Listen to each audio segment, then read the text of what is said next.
ನಮಸ್ಕಾರ ಫ್ರೆಂಡ್ಸ್, ಎಲ್ಲರಿಗೂ ದೀಪಾವಳಿ ಹಬ್ಬದ ಹಾರ್ದಿಕ ಶುಭಾಶಯಗಳು. ನೋಡ್ರಿ, ನಾವು ಇವತ್ತು ನಮ್ಮ ಐರಾವತನ ಕ್ಲೀನಾಗಿ ತೊಳೆದು ಪೂಜೆಗೆ ರೆಡಿ ಮಾಡಕತ್ತೀವಿ.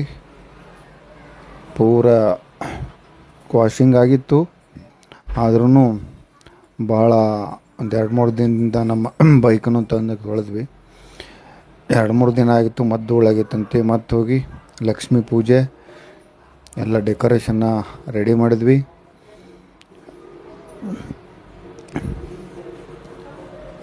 ರೆಡಿ ಮಾಡಿ ನಂತರ ಪೂಜೆ ಎಲ್ಲ ನೋಡಿ ಎಲ್ಲ ರೆಡಿ ಮಾಡಿದ ನಂತರ ಹೀಗೆ ಕಾಣ್ತಾ ಇದೆ ನಮ್ಮ ಮನೆಯ ಲಕ್ಷ್ಮಿಯ ಪೂಜೆ.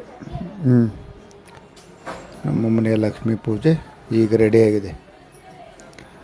ಇನ್ನೇನೋ ಪೂಜೆ ಮಾಡಬೇಕು, ಮಂಗಳಾರತಿ ಮಾಡಬೇಕು. ಬರ್ರಿ ನೋಡಿ, ಇದು ಎಲ್ಲ ಕ್ಲೀನಾಗಿದೆ. ಇದಕ್ಕೂ ಡೆಕೋರೇಷನ್ ಮಾಡೋಣ, ಮಾಲೆಗಿಲೆ ಹಾಕಿ ಪೂಜೆಗೆ ಇದು ಮಾಡೋಣ ಬನ್ನಿ.